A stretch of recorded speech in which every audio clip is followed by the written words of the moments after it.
Bom dia, consciência. O que temos aqui é um jornal de 25 de abril de 2010. Mas não tem importância não, porque é um assunto que interessa e continua preocupante até. Trânsito ruim faz procura por bicicleta aumentar. É o título na página C10 do caderno cotidiano da Folha de São Paulo, de 25 de abril de 2010. E aqui está falando, está mostrando uma foto de alguém com uma bicicleta e com uniforme, com capacete de bicicleteiro, de ciclista.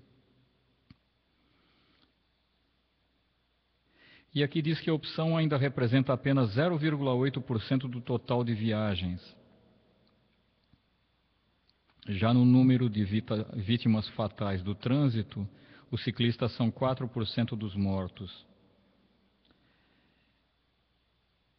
E descreve o trajeto de alguém, um certo Afonso, andando por aí de bicicleta de São Bernardo para São Paulo, alguma coisa assim.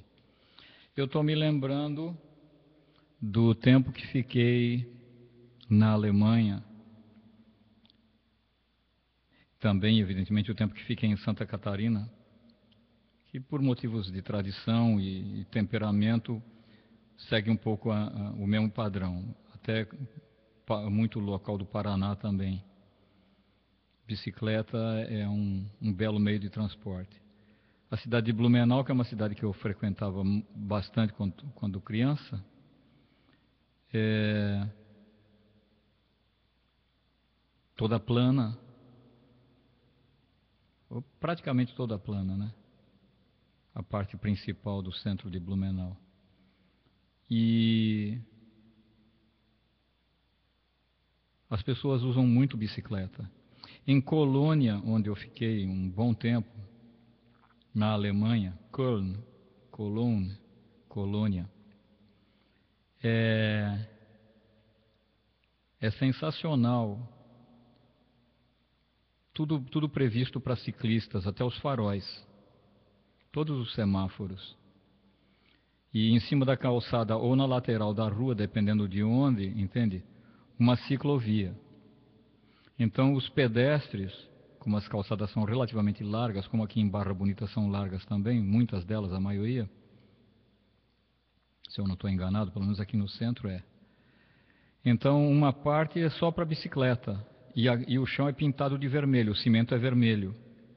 O próprio cimento, então não precisa perder tempo depois pintando, né? O cimento tem uma coloração avermelhada.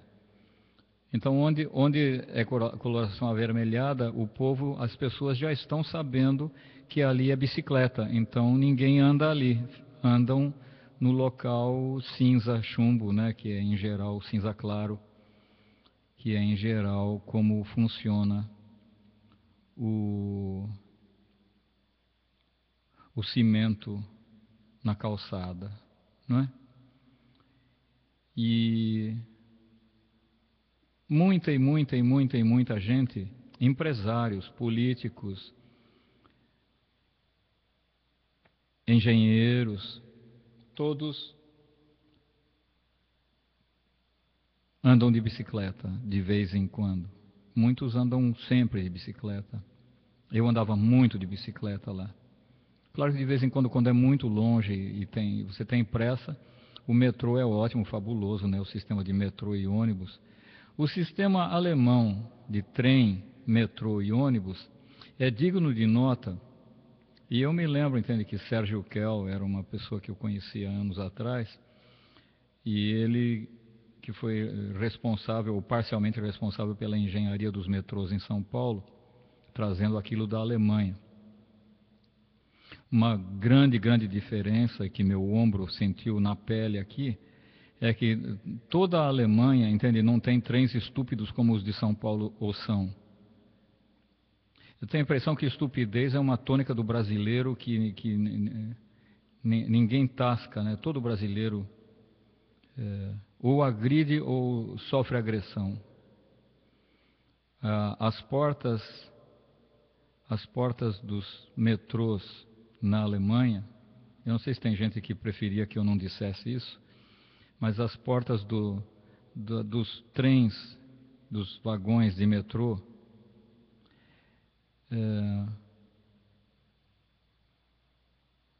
quando elas estão se fechando, tem um botão na lateral do trem que, se você apertar, ela abre de novo. E o povo tem educação. Não é histérico como boa parte do povo brasileiro. E boa parte do povo brasileiro, por exemplo, em grandes centros como São Paulo, o cara fica histérico mesmo, sabe? É muito difícil você manter o controle. Eu sei perfeitamente bem, andei muito em São Paulo. De metrô, de trem pouco, mas enfim. De metrô e ônibus bastante. E aqui não é democrático, não. Lá na Alemanha tem um botão do lado da porta, de cada porta. Então, se a porta estiver se fechando e você ainda estiver fora, enquanto ela não fechou total, se fechou total, o botão não funciona mais. Mas enquanto a porta não fechou totalmente, se você apertar, ela abre de novo. Agora, se muita gente começar a apertar outra vez, o motorista desce para ver quem é que está apertando de arreliar. E, em geral, antes de descer, já aperta o botão da polícia, porque todo metrô, e aqui no Brasil devia ter, né, metrô e ônibus, devia pelo menos, tem uma conexão com a polícia. E não é uma polícia assim que... Ah, é? E onde é que estão fazendo isso, hein? Não, claro que não. Inclusive, outro dia eu precisei da polícia aqui em Barra Bonita. É um negócio meio esquisito, porque se você liga em 190, cai em Bauru. Eu não gosto, mas daí de Bauru eles ligam para a polícia daqui. Acho que vai por internet. Então, não sei, talvez não demore tanto assim, eu não tenho experiência, né? Eu tenho experiência de ligar para Bauru, então o atendimento é aparentemente rápido, pelo menos dizem que vão tomar providência, e essa providência significa telefonarem para a central de Barra Bonita para mandar uma viatura, e eles até perguntam, quer que mande aí para a tua casa? Eu nunca disse que sim, para saber o quanto tempo demora esse... Mas deve ser rápido, porque se ela está lá, entender, e anota, e não é como São Paulo, que tem um monte de gente, e São Paulo funciona, hein? Eu já precisei de polícia diversas vezes lá na minha casa, por causa de barulheira em vizinhança, ou gente suspeita, não sei mais o que, forçando a porta de vizinho. Então, se telefonar, não dá 3 minutos, 4 minutos, 5 minutos, isso é no máximo. Para os policiais estarem com 1 ou 2 ou 3 carros. Já uma vez no meio da noite mandaram 3 viaturas. Bloquearam 3 das 4 ruas da encruzilhada, né? Mas então, estava falando de metrô, o metrô lá na Alemanha, se um cara de gaiato começar a apertar. Mas de qualquer forma, enquanto a porta não fechar totalmente, se alguém apertar o botão, ele abre de novo, sim. Agora imagina isso num local onde tem 1 milhão de pessoas, claro que eu estou exagerando, não é verdade, mas um monte de gente. Eu acho que eu já tive numa estação ali, naquele nefasto Rio Pinheiros, tem uma série de estações, em que acho que no mínimo 1.000 pessoas esperando o trem de cada lado tinha. Eu sempre fico pensando como é que, se alguém atrás de gaiato estourar uma bombinha no chão, que ali dentro faria um estampido e tanto, a turba ia implodir e quem tiver na beirada cai e se tiver vindo o trem, morre esmagado pelo trem. É horrível. São Paulo é horrível. São Paulo é um horror. Eu não sou signatário, eu, Sérgio Taza, eu não sou signatário do poder do pensamento positivo. Não acredito nisso daí. Não, não existe isso daí como verdade. Existe como uma tentativa de auto-hipnose ou de manipulação da natureza, dependendo do caso, pode funcionar. As minhas cartas de tarô indicam que dependendo de para quem você contar um negócio, a coisa tende a acontecer ou desacontecer, ou não acontecer. Portanto, está certa a Marlene quando o médium dela diz, entende, que o homem morre pela boca. O peixe morre pela boca, né? Por causa do negócio de ser fisgado pelo anzol. Então tem gente para quem é melhor você não contar quais são os seus projetos e planos. Eu conheço muita gente na Alemanha, eu aprendi muito lá. Assim, de ver como é que agiam comigo e como é que se age lá. Entende? Uma das coisas que acontece é a pessoa que vai viajar não conta nada para ninguém. Claro que só as pessoas mais íntimas, né, e mais bem relacionadas ficam sabendo que você vai viajar, senão você não abre a boca para falar. Simplesmente porque é uma grande verdade, entende, que tem gente que bota um mau agouro tremendo em cima da gente. Bastou você falar, a coisa, pum, desacontece, né? Deixa de acontecer, não acontece, ou acontece desastre. Eu tenho essa experiência de forma muito viva e contundente. Aliás, às vezes até gente que você ama de paixão, entende? Provoca complicações energéticas que te faz destruir coisas tuas, aquela coisa de bater a cabeça na parede. Acontecia na infância de uma moça que eu conheço, inclusive, né? Aí, eu acredito tremendamente na paranormalidade. Eu levo em consideração a paranormalidade como uma verdade incrível. Então, uma garota de 7 anos, por exemplo, muitas vezes é capaz de ser destruída pela família, internada compulsoriamente por um grosso de pessoas do sistema que faz parte do sistema internar, como aconteceu com um amigo meu há poucos meses atrás.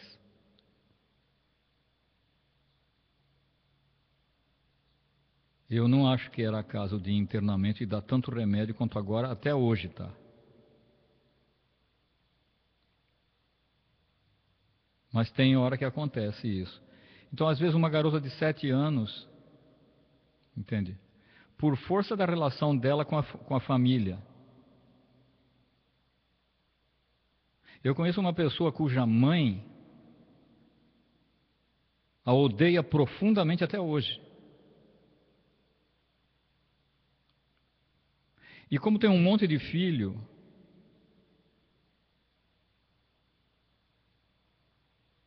um a mais, um a menos, então amor de mãe é o de uma amiga minha recente, não é tão recente assim, que adora os filhos dela, os 2 filhos. E conheço diversas pessoas que adoram os seus filhos, ama de paixão, é totalmente pró eles. E tem gente asquerosa por aí, entende? Que odeia, tem uma síndrome qualquer, deve haver como é que chama? Agora perdi o... Eu não sou um teólogo, eu não sou nenhum psicólogo do sistema, quer dizer, eu não tenho um sistema, eu não tenho um sistema no qual eu me embaso. Ah, eu sou psicanalista, eu adoro Freud. Não, sabe? Não, eu sou junguiano. Não, eu não sou nada. O que o Osho, meu mestre, quer que eu seja é eu. Aquilo que Jesus quer de mim é que eu seja eu mesmo. Então, não vou levar em consideração a pessoa que diz, não, você tem que ser como Jesus. Não, não é o que ele quer. Eu conheço Jesus. Conheço profundamente. Profundamente.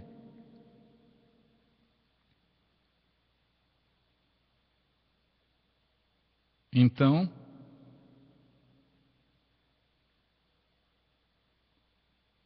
é uma síndrome, mas que tem a ver com, sabe aquele negócio que eu não conheço o livro, eu não li, mas eu acho que o livro seria a psicologia dos contos de fada. Será que existe um negócio mais ou menos assim? Eu tenho certeza que alguém que está ouvindo esse relatório aqui conhece esse livro. É alguma coisa a respeito de que os contos de fada são arquétipos que estão vivos até hoje. Cinderela, a gata borralheira, entende? Tem muita mãe que se comporta como aquela madrasta nojenta, que era mãe verdadeira de duas mulheres horrorosas e madrasta da Cinderela. Cinder, em inglês, é castiçal. Cinderella é aquela gata borralheira. Borra é sujeira, né? Gata borralheira parece gato que vive em esgoto ou que está sempre sujo de fuligem, que se esfrega na borra, né? Olha só, chamar uma pessoa de gata borralheira. Olha só, uma pessoa chamada de Cinderella. Cinderella, para o brasileiro, todo mundo, pô, não, que maravilha, Cinderella. Ah, você foi assistir um filme? Que filme você foi? Não, um filme maravilhoso, Cinderella. Nossa, até eu. Levou muitos anos, entende, para eu me mancar que Cinder é castiçal. Cinderella é aquela moça que limpa castiçais. Então você estigmatiza uma pessoa. A mente humana, para não dizer que é uma merda, a mente humana é terrível.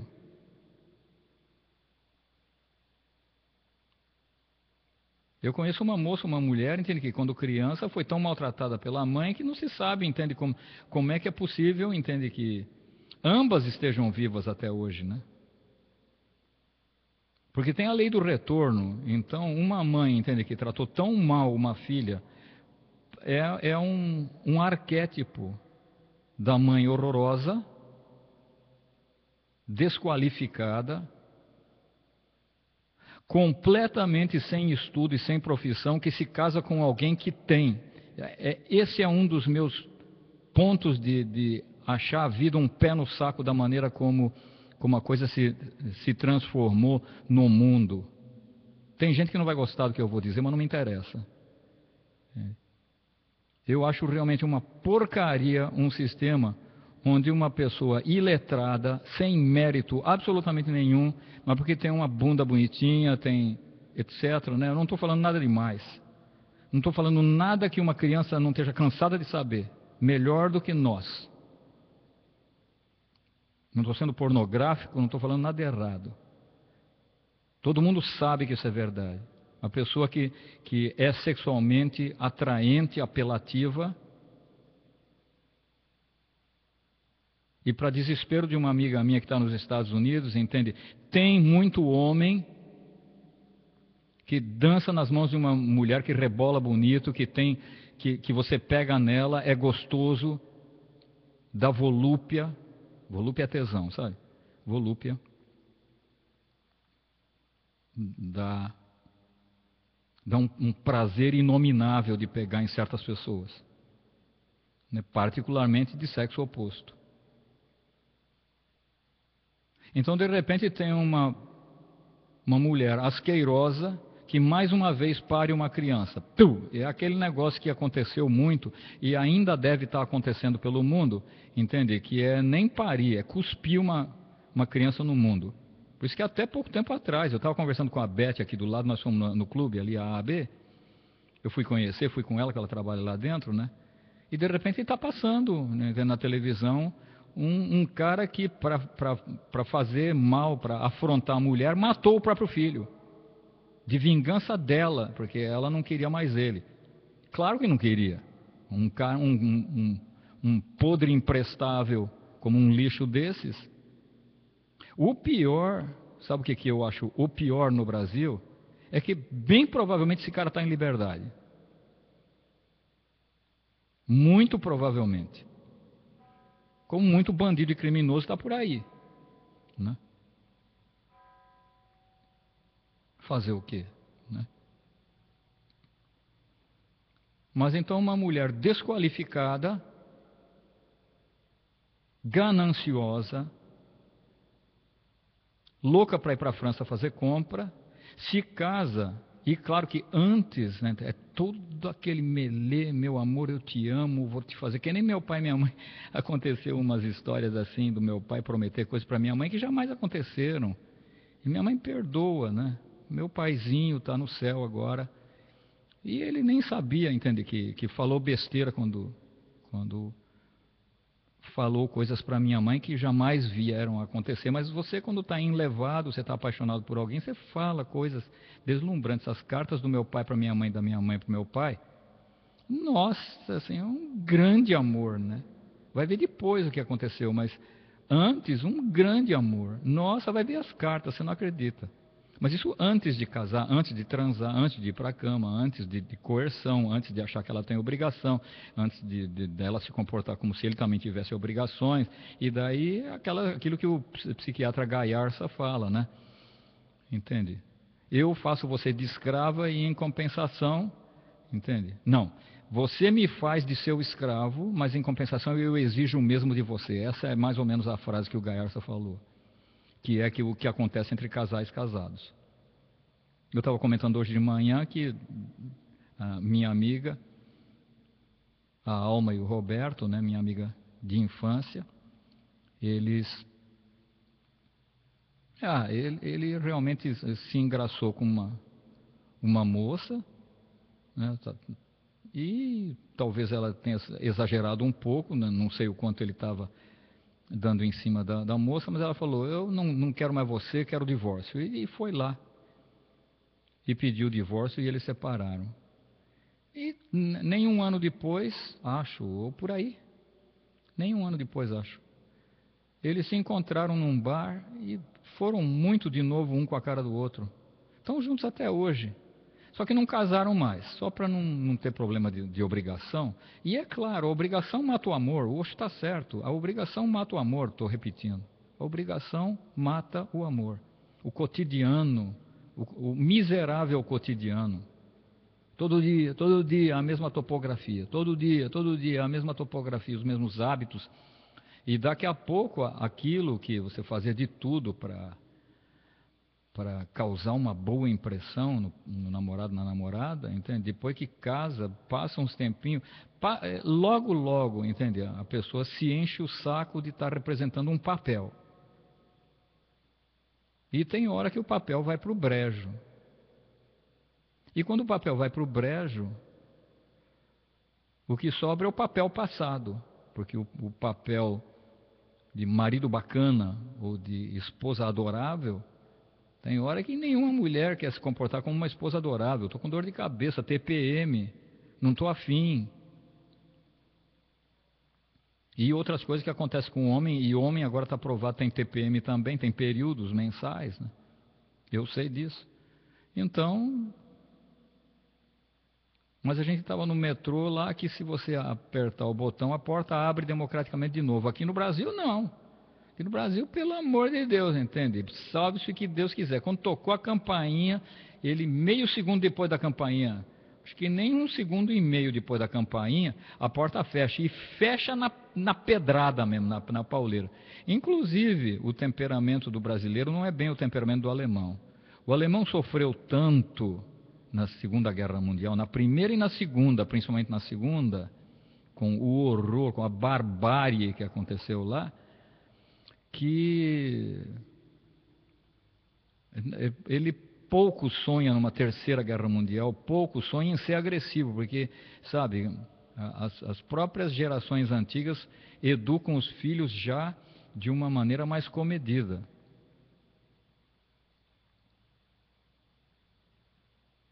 Com menos violência. Agora, no Brasil é a lei do cão.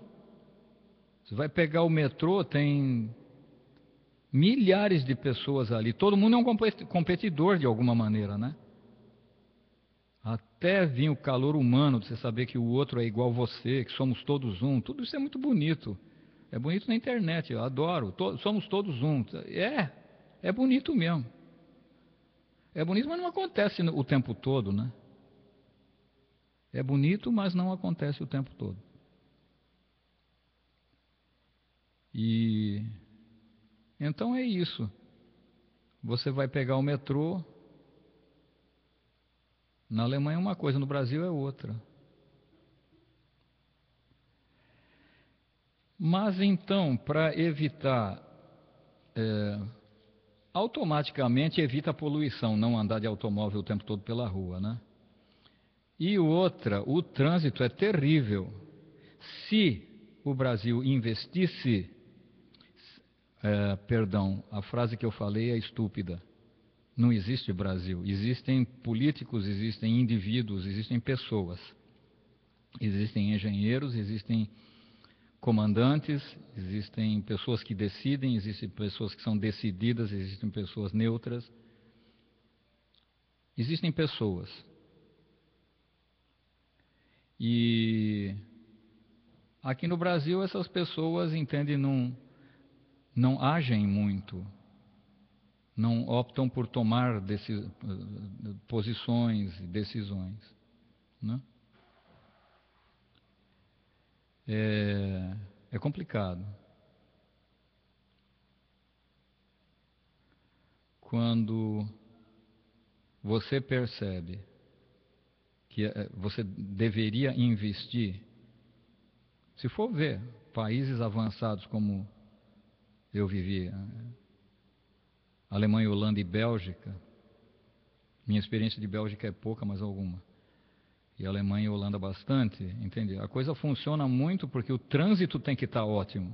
Tem que haver fluência. Tem que haver fluência para a pessoa trabalhar legal. Senão você tem que puxar o saco do cara, a mais não poder. E os meios de comunicação que são poderosos, como hipnose em massa, entende? Dá uma de que São Paulo é maravilhoso. Não, São Paulo é maravilhoso. Não, São Paulo, pelo amor de Deus, mas São Paulo é maravilhoso. O que você não gosta de São Paulo? Imagina, você é maluco. Estigmatizar pessoas é o dever de todos, né? Ou de quase todos. Então você é maluco. Se você destoar daquilo que o consenso, o status quo determina, entende? Você é maluco. É assim que funciona na dita sociedade, né? E é isso. Você pedalando e tendo um bom lugar para você amarrar sua bicicleta, como fazem responsavelmente em Colônia, como eu fiz muitas vezes. Pega o metrô, uns 4 ou 5 estações, pega um ônibus, 2 ou 3 estações, tudo sincronizadinho, bonitinho, e está no local que você vai trabalhar. Depois de volta, quer dizer, você não vai gastar mais do que 20 minutos, meia hora é um exagero. Meia hora se for longe, né? Você pegar um ônibus e metrô. E daí pega a sua bicicleta, que ninguém foi lá e arrebentou tudo para pegar. Ainda mais se for uma bicicleta meio velha. Quem se importa, né? Deixa lá. E daí você pega a bicicleta, anda uns quarteirões, está na sua casa. Amarra a bicicleta lá embaixo, no keller, como eles chamam, né? Que é um sótão, não, porão, né? E pronto, está na sua casa bonitinho. A maior parte dos apartamentos tem 5 andares, sem elevador, gasta menos energia. Aí não existem grandes prédios. E milhares de grandes prédios, entende? Eu, se fosse o governo, não expediria alvará para novos prédios em São Paulo, em absoluto. Mas é claro que a grana que rola deve ser boa. Então, estão deixando. Mas a única coisa que eu penso, entende, seria em impedir, em nome da sanidade. Que o cheiro de bosta que São Paulo tem, estou falando alguma mentira? Todo mundo sabe que é bosta. E todo mundo sabe que cheira. Mas nem todo mundo percebe, entende, que cada vez que aparece no jornal que uma torre com 70 apartamentos, cada apartamento deve custar 1 bilhão de reais. Uma torre com 70 apartamentos significa 2 ou 3 banheiros sendo usados cotidianamente por um monte de gente que mora lá dentro, 3 ou 4 ou 5. Uma família. Escarro, cuspe, tudo isso indo para Três Rios. Eu tenho falado, a revista está aqui ainda. Não consigo me livrar dela. Eu guardei ali, a Veja São Paulo, de 2009. Em 2009, a situação em 2004, quando eu voltei da Alemanha, já era grave. O cheiro, quando você chega na estação ali, que é Rio Pinheiros, ou do lado do Tietê, ou do lado do Tamanduateí, o cheiro é terrível. Quando não a educação de um povo que não é, que muita gente não foi educado, ou se foi e não deu certo, e vai lá e joga garrafa de Guaraná, de Coca-Cola e dane-se a população. Não interessa, eu jogo mesmo. Plástico, né? Pô, alguém vai catar e recicla. Nós temos um monte de empregado, né? Eles trabalham para quê? Sabe essas coisas? E não é assim. E não é assim. Lá na Índia nós agradecemos, entende? É muito mais, o Osho diz, é muito mais importante aqui o pessoal do departamento de limpeza do que professor. Nós não temos professor, não tem professor. Dentro do ashram não tem professor. Professor para quê? Tem monitor, tem terapeuta, psicólogo, psiquiatra, trabalhando como terapeuta, né? E terapeutas, né? Massagistas, né? Terapeuta primal, terapeuta disso e daquilo. Mas não tem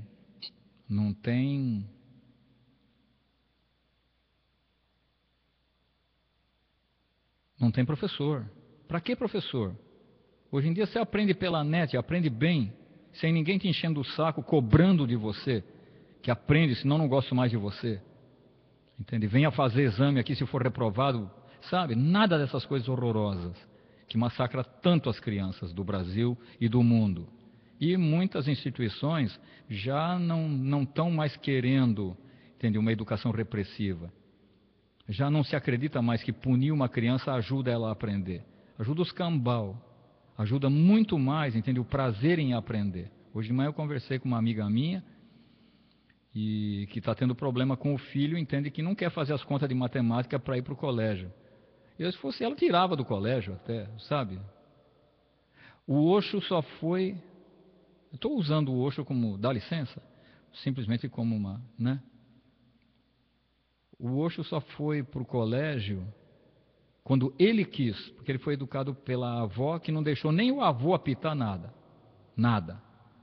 Quando o avô falou, não, mas ele tem que ir para a escola. Ela falou, ele vai para a escola só quando ele quiser. Olha que mulher firme, que legal.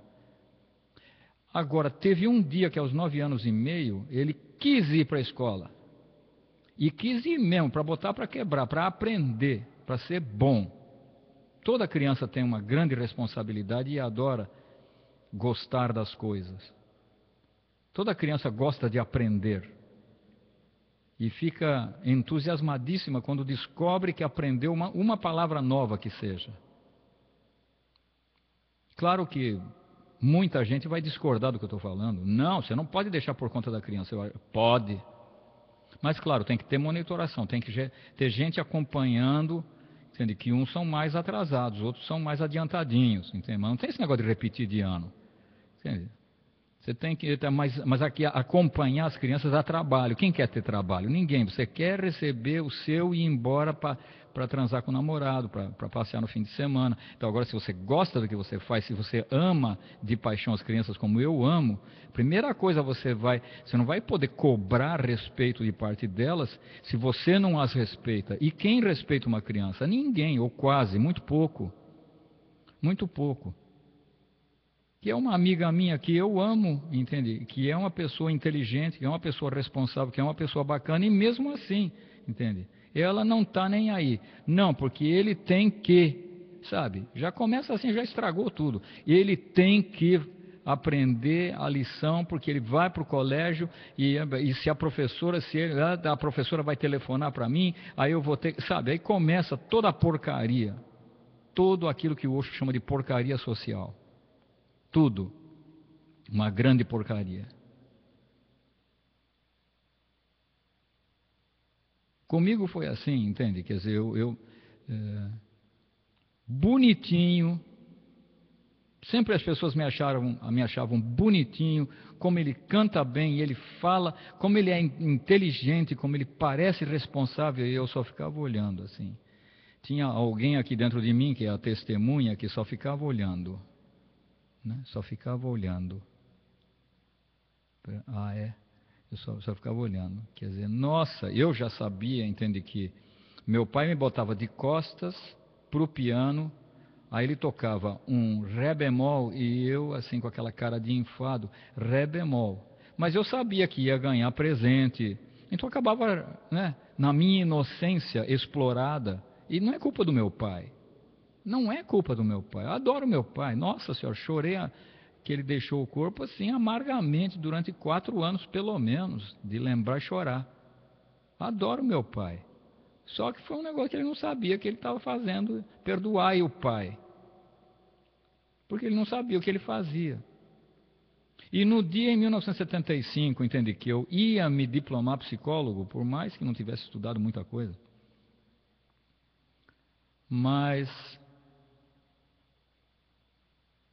eu descobri na prática com alguns clientes que a gente já tinha na faculdade, e algumas pessoas por ali, ex-namorada e tudo mais e tal, que eu descobri descobri de viva voz o que é a palavra, o significado do que é esquizofrenia. Eu não tinha um mestre como Osho para me explicar que esquizofrenia é o estado quase que normal de quase todo ser humano que você conhece. Todo mundo disfarça bem, mas é quase todo mundo esquizofrênico. Todo mundo disfarça bem. Esquizofrênicos. Eu percebi nitidamente, e isso me assustou terrivelmente, porque eu tive vontade de pendurar, de não tirar o meu diploma. Por outro lado, eu queria o meu diploma. Isso foi a única coisa grotesca da minha vida, foi desejar ardentemente ser diplomado e ir embora, porque eu queria o diploma. Porque a gente é treinado a querer o diploma, mas é uma bobagem. É uma bobagem incrível. Estou abrindo meu coração. É uma bobagem muito grande querer um diploma. Acho que você deve querer ter prazer de aprender e saber o que fazer. Quando eu percebi que em certas circunstâncias não havia o que fazer, que, por exemplo, a quantidade de vezes que a gente acusa alguém de, não, você é maluco, você é maluca. Não, o quê? É simplesmente porque essa pessoa está manifestando uma opinião diferente, radicalmente diferente da sua, com a qual você não só não concorda, mas como detesta. Não só você detesta, como acaba detestando até a pessoa. E em detestando a pessoa, entende? Só chamando ela de maluca, porque é para desqualificar completamente. Aí ela não tem saída.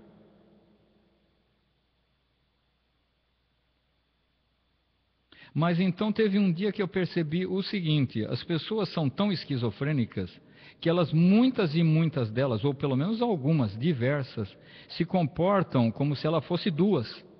Aliás, quando não é uma porção, né? De personalidades, de nexos sociais diferentes, como se diz.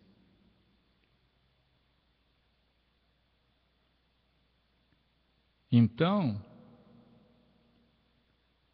quando eu percebi, entende, que um dia eu estava falando com a minha namorada e no dia seguinte, horrorizado, eu encontrava uma outra pessoa na minha frente,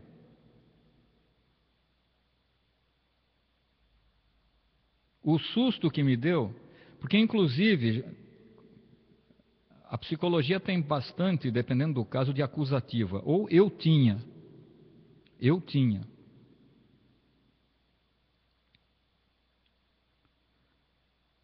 Então a tendência que a gente tem de julgar é muito grande. Então, de repente, você nota que aquela pessoa com quem você está conversando, na realidade, não foi a mesma pessoa que te agrediu ontem. Então, você não tem o que dizer. E, na realidade, isso perdura até hoje. Perdura até hoje, repito. Eu encontro com pessoas.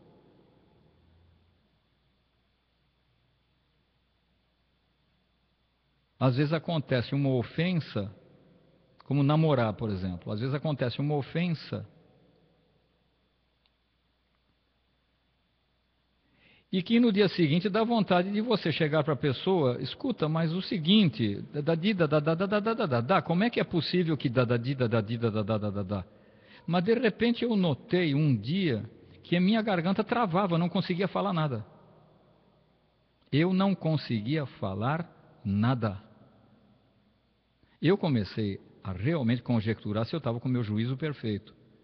E comecei a achar que eu devia estar maluco. Eu não conseguia falar nada em diversas circunstâncias. Quando eu queria, por exemplo, acusar uma pessoa que eu encontrei ontem e que me agrediu, e virar para ela no dia seguinte e falar, escuta, por que você me falou isso ontem que eu fiquei tão chateado e tudo mais? Eu não conseguia falar nada.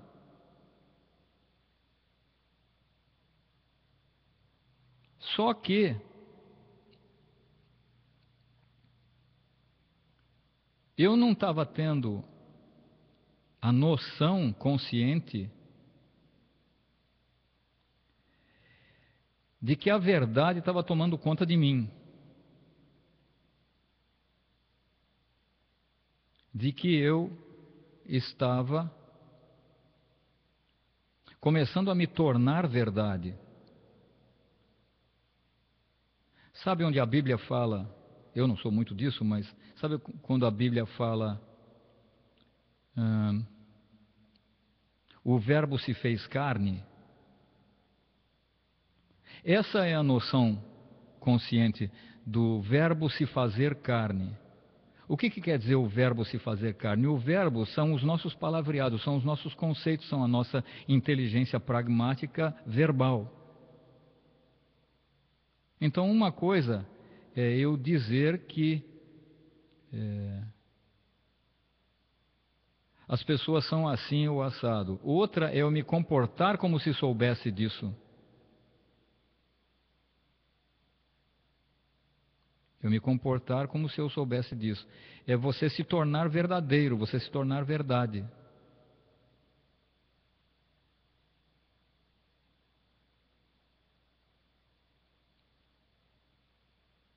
Então, quando você se torna verdade, você vê Jesus, eu estou falando no homem outra vez, né?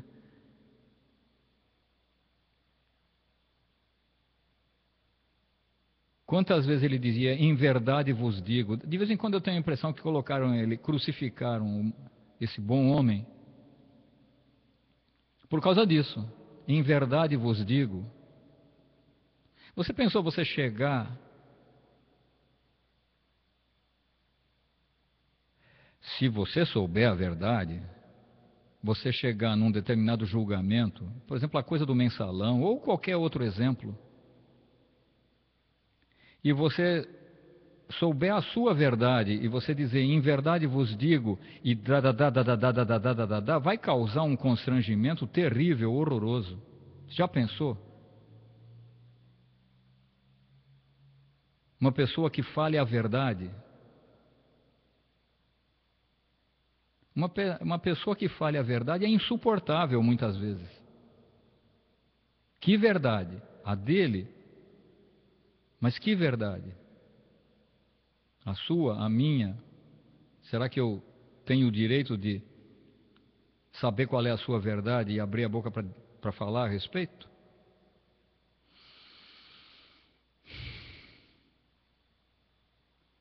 Mas assim caminha a humanidade. Era o nome de um filme com Rock Hudson e a Elizabeth Taylor. Ali, pelo menos, parecia que eles eram um casal e tanto, Rock Hudson e Elizabeth Taylor. Eu não sabia naquela época que ele gostava era de homens. Cada um com seu gosto, não é verdade? E, bom, eu acho que eu vou indo, porque eu estava falei tanto, e na realidade eu comecei falando do trânsito ruim, faço procura por bicicleta aumentar. Eu acho que o brasileiro deveria investir muito em andar de bicicleta, vai fazer bem para a saúde. Eu tenho andado pouco, depois que eu comprei o carro eu fiquei mais mole, inclusive. Mas ontem eu já estava ameaçando pegar a minha bicicleta outra vez, e vou começar a pedalar outra vez, prometo a vocês. Um abraço, muito obrigado.